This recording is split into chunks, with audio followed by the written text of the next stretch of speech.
Hello everyone and welcome back to my channel learners hub. तो अब guys आज जिस बुक को या प्रोस को हम लोग डिस्कस करने जा रहे हैं उसका नाम है Hind Swaraj also known as Indian home rule, जिससे कि none other than the father of our nation Mohandas Karamchand Gandhi उर्फ महात्मा गांधी जी के द्वारा लिखा गया है। तो अब गाइस इस वीडियो को डायरेक्टली शुरू करने से पहले मैं आप लोगों को इस टॉपिक से रिलेटेड कुछ इंपॉर्टेंट फैक्ट्स या बातें बता देना चाहता हूँ, ताकि आगे चलकर आप लोगों को बिल्कुल भी कंफ्यूजन ना हो और ये वर्क आप लोगों को अच्छे से समझ में आ जाए।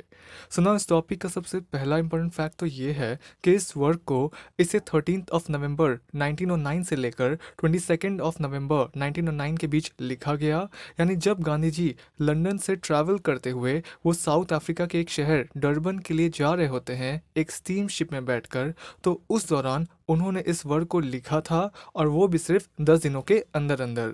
फिर इनिशियली जब इस टेक्स्ट को पहली बार पब्लिश किया गया था तो स्टार्टिंग में इसे एक सीरीज ऑफ आर्टिकल के फॉर्म में पब्लिश किया गया था, वो भी गांधी जी के अपने खुद के न्यूज़पेपर इंडियन ओपिनियन में इन ईयर 1909। एंड क्योंकि गांधी जी ने इस वर्क को ओरिजिनली गुजराती लैंग्वेज में ही लिखा था, तो इसी वजह से जब ईयर 1909 के दिसंबर मंथ में पहली बार इस वर्क को कंपाइल करके एक बुक के फॉर्म में इसके गुजराती एडिशन को पब्लिश किया गया था, तो उस समय ब्रिटिश गवर्नमेंट ने इस बुक को ये कहकर बैन कर दिया था कि इस बुक के अंदर बहुत सी ऐसी चीज़ें मौजूद हैं जो कि देश में दंगे करवा सकती हैं, और ये बहुत ही रेबेलियस है नेचर में। जबकि गांधी जी ने इसमें नॉन वायलेंस और सेल्फ प्योरिफिकेशन की बात की थी, ना कि वायलेंस की। इसीलिए गांधी जी ने फिर दोबारा से इसको इंग्लिश लैंग्वेज में ट्रांसलेट करके लिखा और ईयर 1910 के मार्च मंथ में इसे पब्लिश करवाया, ताकि वो और ज़्यादा वाइडर लेवल पर या लार्ज स्केल में वो ऑडियंस तक रीच कर सके और वो उन लोगों को नॉन वायलेंस, सत्याग्रह और स्वराज या सेल्फ रूल जैसे आइडियाज से वाकिफ़ करवा सके। देन सेकेंडली अगर हम बात करें इस टॉपिक के जॉनर की, तो ये वर्क एक फिलोसफिकल डायलॉग है, एक पॉलिटिकल ट्रीटस है, और प्लस ये एक रेवोल्यूशनरी मैनिफेस्टो भी है। तो गांधी जी की ये वर्क कई सारे कैटेगरीज या जॉनर्स के अंडर में फॉल करता है, जिससे कि उन्होंने दो लोगों के बीच में हो रहे किसी डायलॉग के फॉर्म में या कन्वर्सेशनल स्टाइल में उन्होंने इसे लिखा है। जहाँ पर एक तरफ है रीडर जो कि रिप्रेजेंट करते हैं भारत देश की आम जनता को, उनके सवालों को और उनकी आवाज़ को, और दूसरी तरफ हैं एडिटर जो कि रिप्रेजेंट करते हैं खुद गांधी जी को, उनके आइडियाज़ और ओपिनियंस को और उनकी आवाज़ को।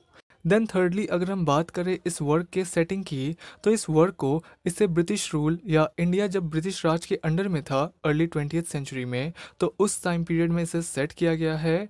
और ये वर्क कई सारे थीम से like modern civilisation and colonialism, non violence and self rule, spirituality and moral foundation, और lastly passive resistance and Indian independence जैसे कई सारे थीम से ये डील करता है। सो ओवरऑल ये वर्क गांधी जी के व्यूज़ को पोर्ट्रे करता है in the matters of modern civilisation, like how modern civilisation is bad and it's making our people weak, then on Indian society, politics and the path to self rule और Swaraj. And apart from that ये complete work total 20 short chapters में लिखा गया है, जिसके हर एक chapter को हम अच्छे से डिस्कस करेंगे। तो चलिए अब ये तो हमने डिस्कस कर लिया इस टॉपिक से रिलेटेड काफ़ी डिटेल इन्फॉर्मेशन।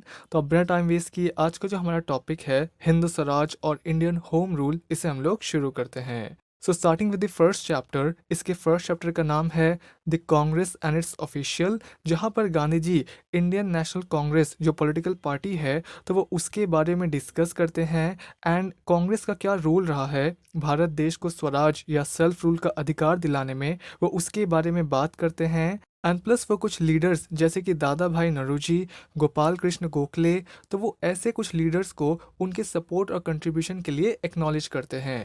तो इसके स्टार्टिंग में रीडर जो कि रिप्रेजेंट करता है भारत देश की आम जनता को, उसकी आवाज़ को, तो वो रीडर यहाँ पर एडिटर से यानी गांधी जी से एक सीरीज ऑफ क्वेश्चंस या सवाल पूछते जाते हैं, और गांधी जी उन सवालों का जवाब देते हुए वो अपने एक्सप्लेनेशंस भी ऐड करते जाते हैं।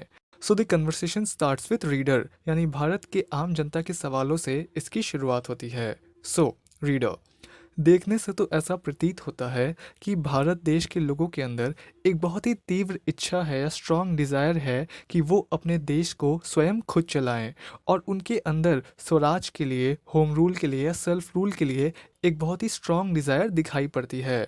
तो आपकी क्या राय है या ओपिनियन है इस चीज़ को लेकर? गांधी जी, देखिए, इस सवाल का जवाब देना इतना आसान नहीं है और एक न्यूज़पेपर एडिटर होने के नाते मेरे जवाब में 3 चीज़ें शामिल होंगी।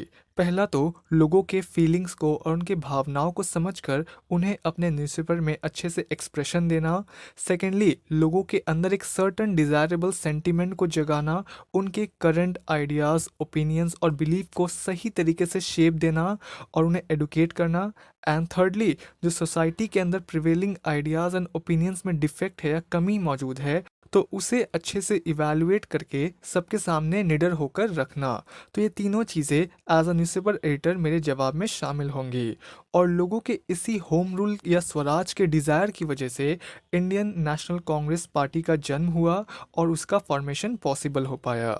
रीडर, बट लंदन के एक ग्रुप ऑफ एक्टिविस्ट जिनका नाम यंग इंडियन पार्टी है, तो उनके राय में तो ये कांग्रेस पार्टी बस ब्रिटिश गवर्नमेंट या ब्रिटिश सरकार की कठपुतलियां हैं और देखने से भी तो ऐसा ही प्रतीत होता है। गांधी जी, देखिए ये बात सही नहीं है। कांग्रेस पार्टी के कंट्रीब्यूशन की वजह से ही आज ज़्यादा से ज़्यादा लोगों के अंदर स्वराज की या सेल्फ रूल की या होम रूल की जो डिज़ायर है वो अवेकन हो पाई है, जाग पाई है। और इस पार्टी में जितने भी जो लीडर्स हैं, चाहे वो हिंदुस्तानी हो या अंग्रेज़ हो, उन सभी ने स्वराज के सपने को पूरा करने के लिए उन्होंने अपने जीवन को निछावर कर दिया है इस काम के लिए। रीडर, देखिए मुझे ये सब बातें बिल्कुल फेक और इररिलेवेंट लगती हैं। और स्पेशली ये बात कि अंग्रेज़ हिंदुस्तानियों को स्वराज दिलाने के लिए वो अपने लाइफ को डेडिकेट कर देंगे। मुझे इन अंग्रेज़ लोगों के नामों को नहीं सुनना है। मैं सिर्फ स्वराज या होम रूल के टॉपिक में ही इंटरेस्टेड हूँ। Gandhi ji, patience is the key. धैर्य ही वो चाबी है या वो कड़ी है जिसकी आज हमें सबसे ज़्यादा ज़रूरत है। और किसी भी बड़े काम को पूरा होने में थोड़ा टाइम लगता है। Progress takes time, right? और तुम्हारी यही इम्पेशेंस, ये बेचैनी, ये सजेस्ट करती है कि स्वराज या होम रूल अभी बहुत दूर है। हमें तो ऐसे लीडर्स के कंट्रीब्यूशन को और उनके असिस्टेंस को एक्नॉलेज करना चाहिए, जैसे कि दादा भाई नौरोजी हो गए, जिन्होंने इस देश के लोगों के एस्पिरेशंस के लिए, उनकी आकांक्षाओं के लिए एक स्ट्रॉन्ग फाउंडेशन को एस्टैब्लिश किया। रीडर, बट दादा भाई नौरोजी तो अंग्रेज सरकार के लिए काम करते थे और वो तो अंग्रेज सरकार को काफ़ी ज़्यादा ट्रस्ट भी करते हैं, तो हम उनकी बात क्यों सुने? गांधी जी, ऐसे महान लोगों का अनादर करना, उनको डिसरिस्पेक्ट करना बहुत ही शर्म की बात है। दादा भाई का ज्ञान, उनकी स्ट्रैटेजीज की वजह से ही हमारे इस मूवमेंट को आज एक फाउंडेशन मिला है, एक आधार मिला है। इवन दो आज हमारा जो लक्ष्य है वो और भी ऊंचा है, बट स्टिल उन्होंने जो काम किया है वो सराहनीय है और सम्माननीय है। रीडर, हाँ मैं आपकी बात समझता हूँ और मानता भी हूँ कि दादा भाई नौरोजी जैसे लीडर्स का कंट्रीब्यूशन कितना इम्पोर्टेंट है और वो खुद कितने ज़रूरी हैं इस मूवमेंट के लिए। बट ऐसे लीडर्स का क्या, जैसे कि गोपाल कृष्ण गोखले हो गए, जो कि हमें स्वराज या होम रूल को परस्यू करने से पहले वो हमें ये कहते हैं कि हमें पहले अंग्रेज़ी भाषा सीखनी चाहिए। तो ये तो ब्रिटिशर्स के इंटरेस्ट में बात हो गई, इसमें हिंदुस्तानियों का क्या फ़ायदा है? गांधी जी, देखिए सबसे पहले तो आप थोड़ा सब्र रखिए और इज्जत दीजिए ऐसे लीडर्स को जो कि उम्र में हम सब से बहुत बड़े हैं। हमें तो उन्हें एनकरेज करना चाहिए। और दूसरी बात यह है कि एक पॉलिटिकल पार्टी में अलग अलग व्यूज़ या ओपिनियंस का होना कोई बुरी बात नहीं है, ये चीज़ बिल्कुल ही एक्सेप्टेबल है। तो हमें उनके विजडम का, उनके डेडिकेशन के लिए उन्हें एनकरेज करना चाहिए और उनके व्यूज़ और ओपिनियंस को भी अच्छे से पहले सुनना चाहिए। बट उनकी सभी बातों को आंख बंद करके मान लेना भी सही नहीं है। तो इस चीज़ को बस हमें थोड़ा ध्यान रखने की ज़रूरत है। रीडर, ठीक है मैं आपकी बात समझता हूँ, बट आखिर आप क्यों कुछ इंग्लिश राइटर्स और स्टेट्समैन को डिफेंड कर रहे हैं, जैसे कि A.O.. Hume, sir William Wedderburn? तो ये लोग तो अंग्रेज़ हैं, तो आखिर ये हिंदुस्तानियों की मदद क्यों करेंगे? गांधी जी, देखिए सारे ही अंग्रेज़ बुरे होते हैं ये कहना भी ठीक नहीं है। कुछ अंग्रेज़ अच्छे भी हैं जो कि सच का साथ देना चाहते हैं, इसीलिए तो वो आज हमारे साइड खड़े हैं। और हम इंडियंस को भी उनकी मदद लेनी चाहिए और थोड़ा सब्र रखना चाहिए। बट फिर भी रीडर गांधी जी के बातों से कन्विंस नहीं होते हैं और गांधी जी ये बात जानते हैं और समझते हैं कि ये उनकी ड्यूटी है कि वो रीडर को अपने बातों से कन्विंस करे। So now back again reader, ठीक है मैं आपसे ये जानना चाहता हूँ कि आखिर कांग्रेस ने स्वराज के लिए या होम रूल के लिए एक आधार या एक फाउंडेशन को कैसे क्रिएट किया? गांधी जी, कांग्रेस ने सभी तरह के लोगों को या सभी वर्ग के लोगों को एक साथ लाकर उन्हें जोड़ने का काम किया है। कांग्रेस ने एक ट्रूली यूनिफाइड, इंडिपेंडेंट और सेल्फ गवर्निंग नेशन को डेवलप करने का काम किया है। तो स्वराज या होम रूल जो ये आज मूवमेंट है, तो वो बस कांग्रेस के उसी विजन को फुलफिल करने का हमारा प्रयास है। तो चलिए, अब ये तो हमने डिस्कस कर लिया इसका चैप्टर नंबर 1, और अब हम चलते हैं इसके सेकंड चैप्टर की ओर, जिसका नाम है द पार्टीशन ऑफ बंगाल। जहाँ पर गांधी जी ब्रिटिशर्स के इस डिसीजन को क्रिटिसाइज करते हैं जब ईयर 1905 में ब्रिटिशर्स ने बंगाल का विभाजन या पार्टीशन करवा दिया था। तो गांधी जी का ये मानना है दैट इस तरह की चीज़ों से देश के लोगों में आपसी जो एकता है, जो यूनिटी है, तो वो इससे खराब हो सकती है और लोगों के बीच कम्युनल टेंशन क्रिएट हो सकता है। और लॉन्ग रन में अंग्रेज़ इसी चीज़ को यूज़ करके वो हमें अलग करने की और हमें कमज़ोर बनाने की कोशिश करते हैं। सो चैप्टर नंबर 2, रीडर। आपके एक्सप्लेनेशन के बाद तो यही लगता है कि कांग्रेस ने काफ़ी मेहनत की है एक ग्राउंड वर्क को प्रोवाइड करने में, एक फाउंडेशन को एस्टैब्लिश करने में, ताकि हम लोग स्वराज को या होम रूल को अचीव कर सके। बट मैं ये जानने के लिए काफ़ी ज़्यादा क्यूरियस हूँ कि आखिर वो कौन सी चीज़ थी जिसने लोगों के अंदर वो नेसेसरी स्पार्क को जनरेट किया, वो नेसेसरी स्पार्क को क्रिएट किया, ताकि वो स्वराज को अचीव करने के लिए आगे बढ़ सके, और ये कब पॉसिबल हो पाया था। गांधी जी, देखिए, लोगों के अंदर रियल अवेकनिंग या वो नेसेसरी स्पार्क तब जनरेट हुआ जब लॉर्ड कर्जन ने लोगों के बहुत ज़्यादा रिक्वेस्ट करने के बाद या अपील करने के बाद भी उन्होंने एरोगेंटली उन्होंने बंगाल को रिलीजन के बेसिस पर ईयर 1905 में डिवाइड कर दिया था। तो उसी इवेंट की वजह से लोगों के अंदर एक तरह का बैकलैश या नेगेटिव इमोशन ट्रिगर हो गया, और ये टाइम एक टर्निंग पॉइंट था जिसके बाद से फिर लोगों के अंदर एक आग से जल गई और लोगों ने फिर फ्रीडम के लिए स्ट्रगल करना शुरू कर दिया। बहुत से इंडियन लीडर्स तो इस पार्टीशन को कैंसिल करके वो दोबारा से बंगाल को रीयूनाइट करने के लिए भी डिमांड करने लगे थे, और उन लोगों को ये चीज़ समझ आ गई थी कि उन्हें एकजुट होकर ऑर्गेनाइज वे में गवर्नमेंट के खिलाफ आवाज़ उठाना होगा।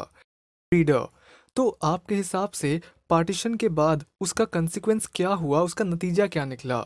गांधी जी, इस पार्टीशन के वजह से लोगों के अंदर एक नई आग से जल गई, उनके अंदर एक नया जोश जाग गया, और वो समझने लगे थे कि अगर पिटिशन से, रिक्वेस्ट करने से या फिर सॉफ्ट तरीके से काम नहीं बनता है, तो उन्हें फिर अपने अधिकार के लिए और अपने हक की लड़ाई लड़ने के लिए भी तैयार रहना होगा, उन्हें दर्द से गुजरने के लिए भी तैयार रहना होगा।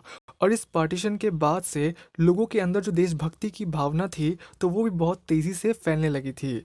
बट इसका एक नेगेटिव कंसिक्वेंस भी बाहर निकल कर आया, और वो था कि इस पार्टीशन की वजह से देश के जो पॉलिटिकल लीडर्स थे, तो उनके बीच में एक डिसएग्रीमेंट सा शुरू हो गया था बिटवीन मॉडरेट एंड एक्सट्रीमिस्ट। तो चलिए, अब ये तो हो गया इसका सेकंड चैप्टर, और अब हम चलते हैं इसके थर्ड चैप्टर की ओर, जिसका नाम है डिसकंटेंट एंड अनरेस्ट, जो कि डील करता है ऐसे फैक्टर से like economic exploitation, cultural suppression and political operation. तो ये ऐसे फैक्टर से डील करता है जिसकी वजह से इस देश के लोगों में डिसकंटेंटमेंट या असंतोष और बेचैनी की जो भावना है वो क्रिएट हुई। So chapter number 3, reader. So आपको क्या लगता है इस पार्टीशन के वजह से लोगों के बीच में जो अवेकनिंग हुआ है, उनके अंदर जो आग जली है और जो डिसकंटेंटमेंट वो फील कर रहे हैं, तो क्या ये बेनिफिशियल है उनके लिए। गांधी जी, जी हाँ, ये लोगों के लिए एक तरह से बेनिफिशियल ही है, क्योंकि उनका जो ये डिसकंटेंटमेंट या अवेकनिंग वाला स्टेट है, तो वो बिल्कुल उसी तरह से है जिस तरह से जब एक इंसान सोकर उठता है तो वो फ़ौरन पूरी तरह से नहीं जागता है, बल्कि सोकर उठने के बाद और पूरी तरह से जागने तक के बीच में एक अनरेस्ट सा स्टेट होता है, जिसमें कि हम लोग थोड़ी अंगड़ाई लेते हैं, थोड़ा अपने बॉडी को स्ट्रेच करते हैं, थोड़ा स्लीपी और ड्राउसी सा फील हो रहा होता है। तो लोगों का जो ये डिसकंटेंटमेंट और अनरेस्ट वाला स्टेट है, तो ये इसी तरह का एक बीच वाला स्टेट है जो कि उनके प्रोग्रेस के लिए नेसेसरी है, क्योंकि इसी डिसकंटेंटमेंट की वजह से वो चेंज के लिए डिमांड करेंगे और वो उन सभी चीज़ों को डिस्कार्ड कर देंगे, उसे नकार देंगे जो कि उन्हें पसंद नहीं है। ऑल्दो इसमें कई सारे चैलेंजेस भी मौजूद हैं, जैसे इम्प्रिजनमेंट, बैनिशमेंट और डेथ, बट ये सभी चीज़ें एक पॉजिटिव शिफ्ट को सिग्निफाई करता है, बट इसके कुछ नेगेटिव कॉन्सिक्वेंसेस भी हो सकते हैं। तो चलिए अब ये तो हो गया इसका थर्ड चैप्टर और अब हम चलते हैं इसके फोर्थ चैप्टर की ओर, जिसका नाम है व्हाट इज स्वराज, जिसमें कि गांधी जी ने स्वराज के कंसेप्ट को बहुत ही अच्छे से इलैबोरेट किया है और उन्होंने ये बताया है कि स्वराज का मतलब सिर्फ ब्रिटिश रूल से पॉलिटिकल इंडिपेंडेंस पाना नहीं है, बल्कि स्वराज का मतलब है सेल्फ रूल या सेल्फ गवर्नेंस, यानी अपने पूरे अस्तित्व पे या अपने पूरे एग्जिस्टेंस पे पूरा कंट्रोल होना, फुल कंट्रोल होना। So chapter number 4, reader. आपने अब तक जो भी कुछ कहा regarding Congress's role, Bengal partition, discontentment among people, तो ये सभी चीज़ें तो मैं समझ गया हूँ। बट अब मुझे आपसे ये जानना है कि आपके हिसाब से या आपके व्यू से स्वराज का क्या मतलब है, बिकॉज मैं इस बात को लेकर श्योर नहीं हूँ कि हम दोनों के लिए स्वराज का एक ही मतलब है और हम उसे एक ही नज़रिए से देखते हैं। गांधी जी, हाँ ये बिल्कुल पॉसिबल है कि हम दोनों के लिए स्वराज का मीनिंग अलग अलग हो। ऑल्दो हम सभी लोग स्वराज को पाना चाहते हैं और उसकी कामना रखते हैं, बट स्टिल हम दोनों के लिए स्वराज का मीनिंग अलग अलग हो सकता है और हम सभी लोग उसके एक ही सिंगल मीनिंग पर या डेफिनेशन पर अग्री ना करें। तो क्या तुम्हारे लिए स्वराज का मीनिंग सिर्फ इतना सही है कि अंग्रेज़ों को देश से बाहर निकाल देना? क्या सिर्फ इतना करने से हमारी प्रॉब्लम सॉल्व हो जाएगी? रीडर, हाँ, मेरे लिए तो स्वराज का मतलब यही है कि अंग्रेज भारत देश को छोड़कर वापस चले जाएं और वो इंडिया के गवर्निंग सिस्टम को वो उसे हमें वापस सौंप दे। और मेरे लिए इसका रीज़न भी बहुत सिंपल सा है। अंग्रेज भारत के पैसों को और उसके रिसोर्सेज को चुरा कर वो उसे अपने देश इंग्लैंड में भेजते हैं और प्लस वो हमारे लोगों को गुलाम बनाकर वो उन्हें जानवरों की तरह ट्रीट करते हैं। गांधी जी, क्या होगा अगर अंग्रेज हमारे से अच्छे से बिहेव करने लगे और हमारे साथ पावर्स को भी शेयर करने लगे तो क्या तब भी अंग्रेज को देश से बाहर निकालना ज़रूरी रह जाएगा? रीडर, ये चीज़ बिल्कुल इम्पॉसिबल है, बिकॉज ये बिल्कुल वैसी ही बात हो जाएगी कि हम टाइगर के पास जाकर उससे ये एक्सपेक्ट करें कि वो अपने फेरोशियस या वाइल्ड नेचर को चेंज करके वो सॉफ्ट बन जाए। गांधी जी, तो क्या जिस तरह का सेल्फ गवर्निंग सिस्टम या सेल्फ गवर्नमेंट कनाडा और साउथ अफ्रीका जैसे देशों ने डेवलप किया है ब्रिटिश राज के अंडर में, तो क्या इंडिया को भी उसी टाइप के मॉडल को फॉलो करना चाहिए स्वराज के लिए, कंप्लीट इंडिपेंडेंस को अचीव करने के लिए? क्या उतना सफिशिएंट रहेगा तुम्हारे हिसाब से? रीडर, नहीं, मेरा तो ये मानना है कि भारत को जापान की तरह एक स्ट्रॉन्ग नेशन बनने की डिज़ायर रखनी चाहिए और हमें अपनी खुद की एक स्ट्रॉन्ग आर्मी बनानी चाहिए, हमें उसकी ज़रूरत है अभी। और हमें इंग्लैंड की तरह स्ट्रॉन्ग और सेल्फ रियलाइंड रहना चाहिए। गांधी जी, ऐसा करने से हम सिर्फ इंग्लिश सिस्टम को कॉपी करेंगे और कुछ नहीं। ये बिल्कुल वैसा ही होगा जैसे English rule without English man, और इस तरीके से हम कभी भी सही मायने में स्वराज को हासिल नहीं कर पाएंगे और ये देश हिंदुस्तान के बजाय इंग्लिस्तान बनकर रह जाएगा। तो मैं अभी तुम्हें बस यही एडवाइस दे सकता हूँ कि तुम थोड़ा सब्र रखो। स्वराज के कंसेप्ट को कम्प्लीटली अच्छे से समझ पाना इतना सिंपल नहीं है। धीरे धीरे करके आगे और डिस्कशन करने के बाद ये चीज़ें तुम्हें अच्छे से क्लियर हो जाएंगी। तो चलिए अब ये तो हो गया इसका फोर्थ चैप्टर और अब हम चलते हैं इसके फिफ्थ चैप्टर की ओर, जिसका नाम है द कंडीशन ऑफ इंग्लैंड, जिसमें कि गांधी जी इंग्लैंड के सोशो इकोनॉमिक और पॉलिटिकल कंडीशंस के बारे में बात करते हैं जो कि उन्होंने अपने टाइम में ऑब्जर्व किया था, like industrialisation, urbanisation, materialism, poverty and moral decay. So chapter number 5, reader. आपकी बातों को सुनने के बाद तो ऐसा प्रतीत होता है कि शायद इंग्लैंड को कॉपी करना सही नहीं है। गांधी जी, हाँ ये बात तुमने बिल्कुल सही समझा है।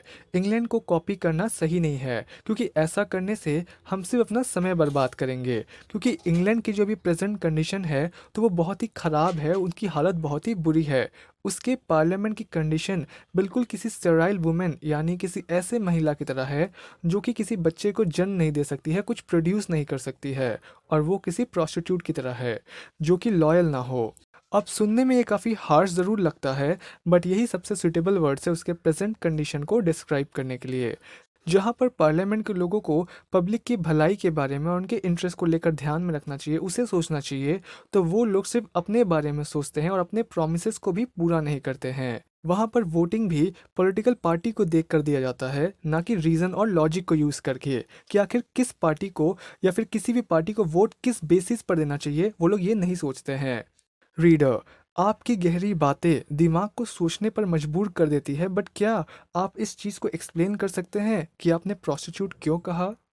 गांधी जी, मैंने उनके पार्लियामेंट को एक स्टेराइल वुमेन से पहले इसलिए कंपेयर किया क्योंकि वो कुछ भी प्रोड्यूस नहीं कर सकती हैं, और दूसरी चीज़ मैंने यहाँ पर प्रोस्टिट्यूट वर्ड का इस्तेमाल इसलिए किया है क्योंकि उनकी बातें हमेशा बदलती रहती है और उनके एम्स भी हमेशा चेंज होते रहते हैं। वो कभी भी किसी एक चीज़ पर फेथफुली टिक नहीं पाते हैं, जस्ट लाइक प्रोस्टिट्यूट्स।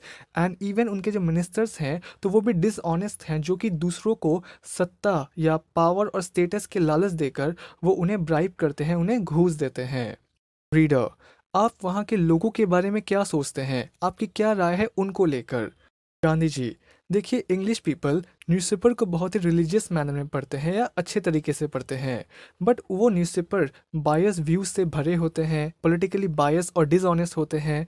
इसीलिए उन न्यूज़पेपर को पढ़ने वाले लोगों का जो ओपिनियन है वो भी फ्लिकर करता रहता है, चेंज होता रहता है, और वो एक पार्टी से दूसरी पार्टी की तरफ घूमते रहते हैं। बट वहाँ के लोगों में एक बहुत ही अच्छी क्वालिटी भी है, और वो है अपने कंट्री के लिए प्यार और देशभक्ति, और कोई भी उन्हें इजीली कॉन्कर नहीं कर सकता। बट इसका मतलब ये नहीं है कि उनके अंदर कोई खामी नहीं है। और इंग्लैंड की ये हालत आज ऐसी इसलिए है बिकॉज ये परिणाम है या कंसिक्वेंस है उनके उस मॉडर्न सिविलाइजेशन का, जो कि ऊपर से दिखने पर तो ऐसा लगता है कि जैसे वो एक सिविलाइजिंग फोर्स है, बट भीतर से वो बर्बाद कर देने वाली एक चीज़ है जो कि पूरे यूरोप में फैलती जा रही है। तो चलिए, अब ये तो हो गया इसका 5th चैप्टर, और अब हम चलते हैं इसके 6th चैप्टर की ओर, जिसका नाम है सिविलाइजेशन, जहाँ पर गांधी जी मॉडर्न सिविलाइजेशन को और भी डीपर वे में एनालाइज करते हैं, और वो हमें ये बताते हैं कि कैसे मॉडर्न सिविलाइजेशन हमारे सोसाइटी को, ह्यूमन वैल्यूज़ को और इंडिविजुअल के वेलबींग को अफेक्ट कर रहा है। सो चैप्टर नंबर 6, रीडर। तो अब मैं आपसे ये जानना चाहता हूँ कि जब आप वेस्टर्न सिविलाइजेशन के बारे में बात करते हैं तो आप एग्जैक्टली क्या कहना चाहते हैं या आप क्या मीन करते हैं? गांधी जी, तो ये सिर्फ मेरा ही अपना ओपिनियन नहीं है, बल्कि बहुत से इंग्लिश राइटर का खुद ये कहना है दैट उनके सिविलाइजेशन के अंदर बारबरिक क्वालिटीज़ मौजूद हैं, इवन दो बहुत से लोग उसे डिफेंड करने की कोशिश करते हैं। और एक प्रोमिनेंट राइटर तो ऐसे भी हैं जिन्होंने इस मॉडर्न सिविलाइजेशन को एक डिजीज़ की तरह, एक बीमारी की तरह कहा है अपने work civilisation its cause and cure में। रीडर, तो मैंने इस चीज़ के बारे में पहले क्यों नहीं सुना? गांधी जी, देखिए, ये बहुत ही सिंपल सी बात है। अगर लोग पहले से ही किसी चीज़ से फेमिलियर हैं और वो चीज़ उन्हें बेनिफिट पहुंचाती है या फ़ायदा देती है, तो लोग जनरली उस चीज़ को डिफेंड करेंगे, ना कि उसे क्रिटिसाइज़ करेंगे। और वो सिर्फ उस चीज़ के पॉजिटिव साइड्स को ही फोकस करके उसे दिखाने की कोशिश करेंगे, जैसे कि टेक्नोलॉजिकल एडवांसमेंट और मटेरियल कंफर्ट्स हो गए। रीडर, आप बिल्कुल सही कह रहे हैं, बट क्या आप मुझे कुछ एग्जांपल्स दे सकते हैं इस मॉडर्न सिविलाइजेशन से रिलेटेड? गांधी जी, जी ज़रूर। अब देखिए, प्रोग्रेस को या तरक्की को लोग कैसे देखते हैं कि हमारे पास अच्छे घर हों, अच्छा कपड़ा हो, ट्रैवल एंड ट्रांसपोर्टेशन के लिए अच्छी सुख सुविधाएं हो, और कम्युनिकेशन के लिए बेटर टूल्स हों, राइट? बट क्या होगा अगर मैं आपको ये कहूँ कि ये सारे एडवांसमेंट के आने के साथ हमें कुछ कीमत भी चुकानी पड़ी है, जैसे कि बड़े घर के होने के बाद हम नेचर से दूर हो गए हैं, हम प्रकृति से दूर होकर सिर्फ एक कमरे में बंद होकर रह गए हैं। पहले हम खेतों में अपने हाथों से काम किया करते थे, हाथों से हल चलाया करते थे, बट फिर मशीन्स आ गए और हम लोगों ने नेचर को एक्सप्लॉइट करना शुरू कर दिया। इसके साथ ही फिर इनक्वलिटी का भी राइज हुआ। फिर बाद में जब फैक्ट्रीज एस्टैब्लिश हुए तो कुछ अमीर लोगों ने गरीब लोगों को मैनुअल डेंजरस वर्क के लिए फैक्ट्रीज में रखना शुरू कर दिया, उन्हें इस्तेमाल में लेने लगे वो लोग। और रही बात कम्युनिकेशन की, तो मॉडर्न सिविलाइजेशन के आने के साथ मीन्स ऑफ जो कम्युनिकेशन है तो वो इतना सस्ता हो गया, इतना चीप हो गया कि जो डीप इमोशंस हुआ करते थे, जो लव हुआ करता था, पहले मैसेजेस में इन्वॉल्व हुआ करते थे, तो वो कहीं गायब सी हो गई है इस मॉडर्न सिविलाइजेशन के आने के बाद। ये मॉडर्न सिविलाइजेशन सिर्फ बॉडीली वेलफेयर को या शरीर को सिर्फ शारीरिक सुख पहुंचाने को ही अपना मेन गोल समझता है।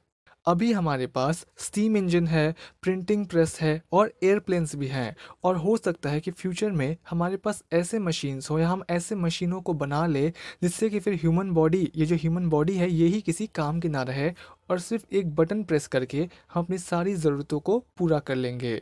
रीडर, सो आपका कहने का ये मतलब है कि ये वेस्टर्न सिविलाइजेशन मोरालिटी और स्पिरिचुअलिटी को साइड में रखकर ये सिर्फ मटेरियल कंफर्ट्स पर ही फोकस करता है? गांधी जी, एग्जैक्टली ये वेस्टर्न सिविलाइजेशन ह्यूमन वैल्यूज़ पर नहीं बल्कि सिर्फ फिजिकल वेलबींग पर ही फोकस करता है। और लोग इन मॉडर्न सिविलाइजेशन के कंफर्ट से इतने एडिक्टेड हो गए हैं, इतने इंटॉक्सिकेटेड हो गए हैं कि वो अब अकेले शांति में बैठ ही नहीं सकते हैं। जितनी ज़्यादा टेक्नोलॉजी और लग्जरीज लोगों को मिलती जा रही है वो उसके उतनी ही ज़्यादा आदी होते जा रहे हैं और वो उन्हें और ज़्यादा चाहिए। ये सिविलाइजेशन रिलीजन और मोरालिटी को रिजेक्ट करता है, जिसकी वजह से आज यूरोपियंस आइसोलेटेड, एग्जॉस्टेड और मिजरेबल कंडीशन में हैं। रीडर, तो क्या इस चीज़ को ठीक नहीं किया जा सकता है? गांधी जी, बिल्कुल ठीक किया जा सकता है, बट इसके लिए पहले हमें लोगों के बीच अवेयरनेस लाने की ज़रूरत है और एक्शन लेने की ज़रूरत है। इस सिविलाइजेशन के फ्लॉस को लोगों के बीच एड्रेस करने की ज़रूरत है। तो हम लोगों को इस मॉडर्न सिविलाइजेशन के कम्प्लेक्सिटी को एक्नॉलेज करते हुए हमें एक बैलेंस और एथिकल सोसाइटी की तरफ आगे बढ़ना चाहिए और इसके लिए काम करना चाहिए। तो चलिए, अब ये तो हो गया इस बुक का 6th चैप्टर और अब हम चलते हैं इसके 7th चैप्टर की ओर, जिसका नाम है वाई वॉज इंडिया लॉस्ट, जहाँ पर गांधी जी इस चीज़ को काफ़ी डिटेल में डिस्कस करते हैं कि आखिर इंडिया ब्रिटिश कॉलोनियल रूल के अंडर आया कैसे। सो चैप्टर नंबर 7, रीडर। आपने वेस्टर्न सिविलाइजेशन के बारे में इतना कुछ कहा कि मेरा दिमाग ये सोचने पर मजबूर हो गया है कि अगर ये वेस्टर्न सिविलाइजेशन इतना ही खराब है तो फिर ये अंग्रेज़ फिर हम इंडियंस को गुलाम कैसे बना पाए और हम अब तक उनके कंट्रोल में क्यों हैं? गांधी जी, ये एक अच्छा सवाल है। देखिए, एक्चुअली अंग्रेज़ों ने खुद अपने अकेले के एफर्ट से इंडिया को कैप्चर नहीं किया था, बल्कि हम भारतीयों ने या इंडियंस ने खुद इंडिया को धीरे धीरे करके उन्हें सौंप दिया था।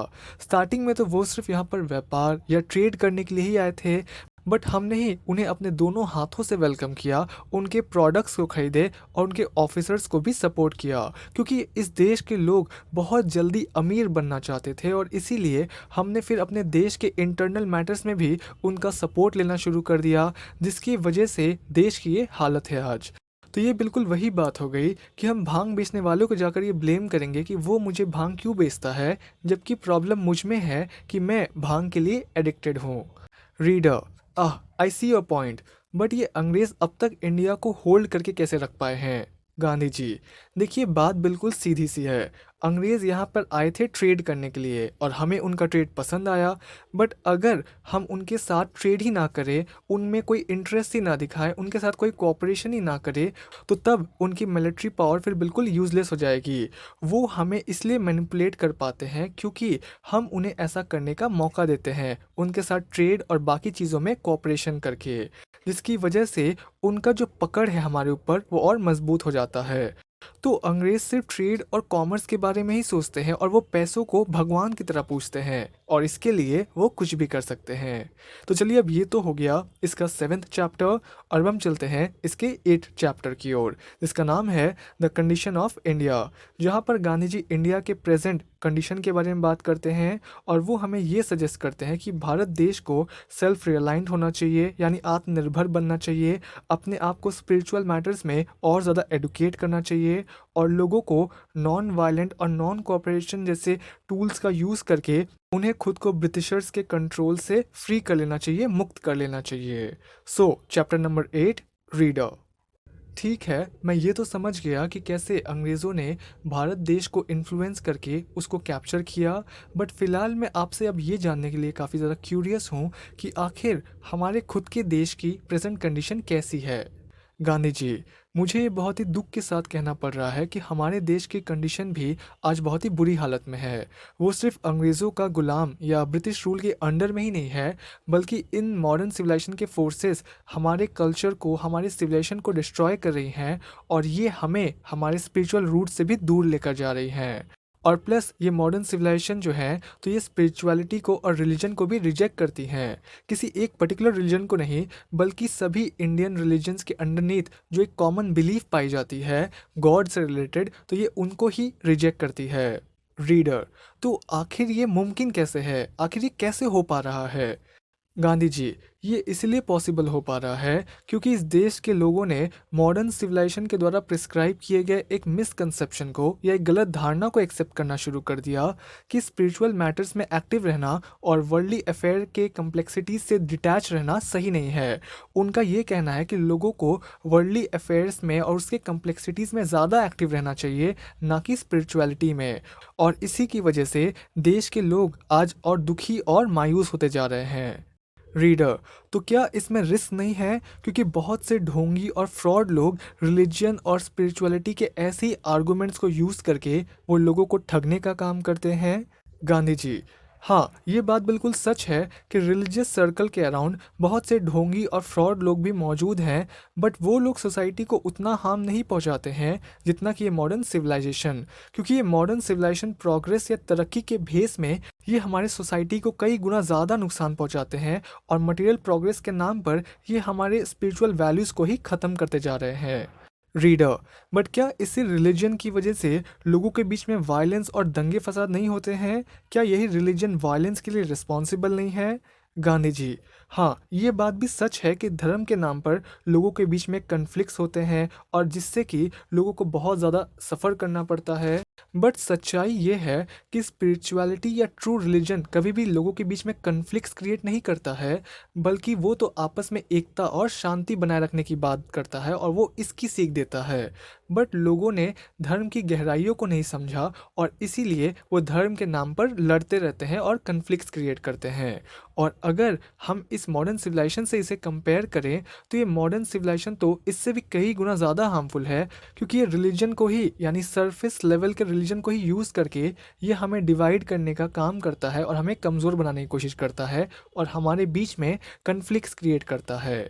रीडर, तो आपकी क्या राय है पैक्स ब्रिटानिका को लेकर या इस आइडिया को लेकर कि ब्रिटिशर्स ने पूरी दुनिया में शांति और पीस को एस्टैब्लिश करने की कोशिश की है इंक्लूडिंग इंडिया? तो क्या उनका ये दावा झूठ है? क्या उनके एफर्ट्स वेस्ट हैं? गांधी जी, ये बात बिल्कुल भी सच नहीं है, क्योंकि सरफेस लेवल पर अगर आप देखोगे तो आपको यही लगेगा कि ब्रिटिशर्स ने पीस को एस्टैब्लिश करने का काम किया है, वो पीस को एस्टैब्लिश करने की कोशिश कर रहे हैं। बट अगर आप डीपर लेवल से देखोगे तो आपको ये समझ आ जाएगा कि उनकी जो कोशिश है तो वो हमें कमज़ोर बनाने का काम कर रही है।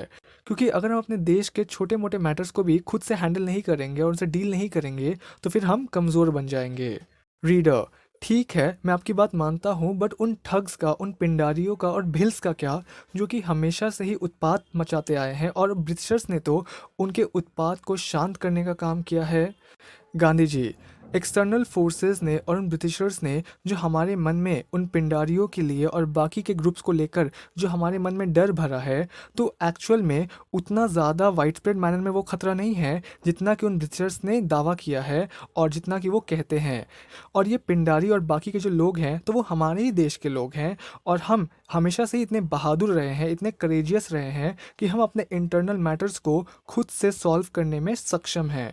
हमें एकजुट होकर अपनी ताकत को बढ़ाने पर फोकस करना चाहिए। तो चलिए, अब ये तो हो गया इसका चैप्टर नंबर 8 और अब हम चलते हैं इसके 9th चैप्टर की ओर, जिसका नाम है the condition of India continued railways, जहाँ पर गांधी जी इंडियन रेलवेज के डिसएडवांटेजेस के बारे में बात करते हैं और वो इस चीज़ को पॉइंट आउट करते हैं कि रेलवेज से आने से पहले हम इंडियंस खुद को एक सिंगल यूनाइटेड नेशन की तरह देखते थे, बट इन रेलवेज के आने के बाद इसने हमें हमारे बीच के डिफरेंसेस को दिखाना शुरू कर दिया। सो चैप्टर नंबर 9, रीडर, आपने मुझे काफ़ी प्रभावित या कन्विंस किया है, बट क्या आप मुझे प्रेजेंट टाइम से रिलेटेड कुछ एविडेंसेस शो कर सकते हैं regarding the disadvantages of modern civilisation? Gandhi ji, ज़रूर। देखिए, मॉडर्न सिविलाइजेशन जो है तो ये किसी हिडन डिजीज़ की तरह है, किसी छुपे हुए अंदरूनी बीमारी की तरह है, जो कि कितना खतरनाक हो सकता है हमें तब तक नहीं पता चलता जब तक कि बहुत देर नहीं हो जाती है। जैसे कि ये जो रेलवे लाइंस हैं तो ये देश के एक कोने से दूसरे कोने तक बीमारी को फैलाने का काम करती है, like the bubonic plague disease. In fact in railway lines के आने के बाद से लोगों को अपने फसल या अनाज डायरेक्टली सेंट्रलाइज मार्केट में जाकर बेचना पड़ता है, जिसकी वजह से कई बार लोगों को फूड स्केर्सिटी जैसे प्रॉब्लम से भी होकर गुजरना पड़ता है। और इसके अलावा इन रेलवे लाइंस के आने के बाद से जो बुरे किस्म के लोग होते हैं तो वो भी पिलग्रिमेज साइट्स पर या पवित्र जगहों पर इजीली पहुंच जाया करते हैं, जहां पर पहुंचने के लिए एक समय पर बहुत ज़्यादा संघर्ष करना पड़ता था, परिश्रम करना पड़ता था। तो ऐसे बुरे किस्म के लोग भी पवित्र जगहों पर जाकर वो उसे अपवित्र कर देते हैं, उसे दूषित कर देते हैं। रीडर, बट इन रेलवेज के आने के बाद से पूरे देश में नेशनलिज्म या पेट्रोटिज्म का एक नया स्पिरिट भी तो फैला है लोगों के बीच में, उसके बारे में आप क्या कहेंगे?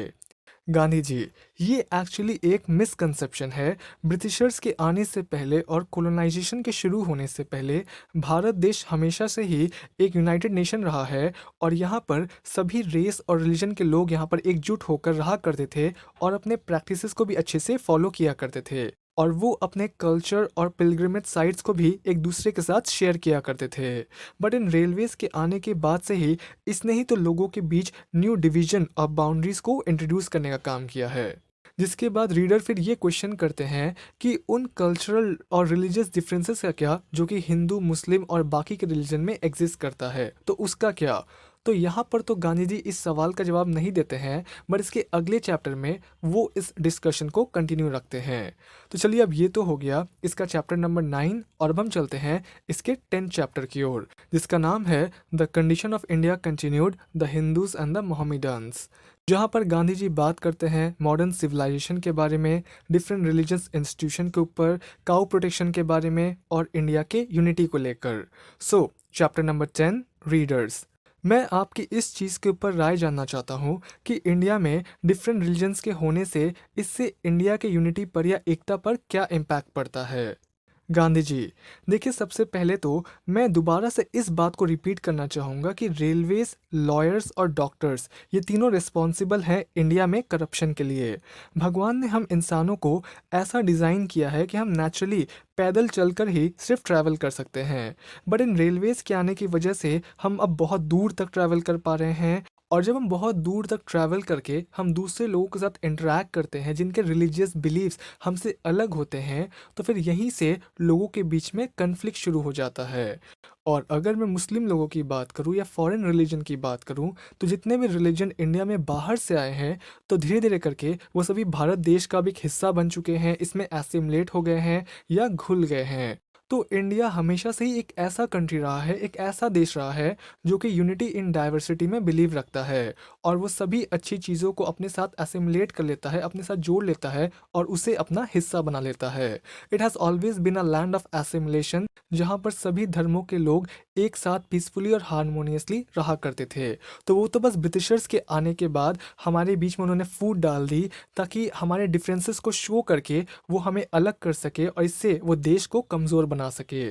सच्ची देशभक्ति इस बात पर निर्भर नहीं करती है कि आप कौन से रिलीजन को या कौन से पाथवे को फॉलो करते हो, बल्कि इस बात पर निर्भर करती है कि आप कितने हारमोनियसली सबके साथ मिलकर अच्छे से रहते हो despite of your religious differences. Reader, ठीक है, पर आपका काऊ प्रोटेक्शन या गौरक्षा को लेकर क्या राय है? गांधी जी, देखिए, मेरे मन में गायों के लिए बहुत इज्जत और सम्मान है और क्योंकि भारत एक एग्रीकल्चरल बेस्ड कंट्री है तो उसकी वजह से भी मैं गायों की महत्व को समझता हूँ। बट मेरे मन में दूसरे इंसान के लाइफ की जो वैल्यू है तो वो भी कम नहीं है। इसलिए गायों को बचाने के लिए किसी दूसरे इंसान को मारना भी तो सही नहीं है, ठीक बात नहीं है, क्योंकि अगर आप वैसा करते हो तो आप भी तो फिर उसी वायलेंस को रिपीट करोगे। तो ये चीज़ कोई सल्यूशन नहीं है, बल्कि हमें अपने मुस्लिम भाइयों से जाकर अच्छे से इस बारे में बात करना चाहिए कि ये देश जो कि एक एग्रीकल्चरल बेस्ड सोसाइटी है, तो इस देश के लिए, किसी रिलीजन के लिए नहीं, इस देश को बचाने के लिए वो भी उनकी काऊ प्रोटेक्शन या गौरक्षा में उनकी मदद करे। और अगर इसके बाद भी वो नहीं सुनते हैं तो या तो फिर आप इस चीज़ को छोड़ दीजिए जिसे आप फिक्स नहीं कर सकते हैं, चेंज नहीं कर सकते हैं, या फिर आप अपने स्वयं के जीवन का बलिदान दे दीजिए गायों को बचाने के लिए और एक एग्जाम्पल सेट कीजिए अपने डिवोशन का। बट कभी भी किसी दूसरे का कत्ल मत कीजिए। रीडर, बट हिंदू और मुस्लिम के बीच में जो टेंशन क्रिएट किया जाता है काऊ प्रोटेक्शन को लेकर या गौरक्षा को लेकर, उसका क्या? गांधी जी, देखिए, इस तरह के फ्रिक्शन या इस तरह के टेंशन हमेशा ऐसे लोगों के द्वारा ही क्रिएट किया जाता है जो कि गलत टीचिंग्स को, फॉल्स टीचिंग्स को, गलत इन्फॉर्मेशन को और मिसअंडरस्टैंडिंग को फैलाने का काम करते हैं। तो वही चीज़ इसे फुएल भी करते हैं।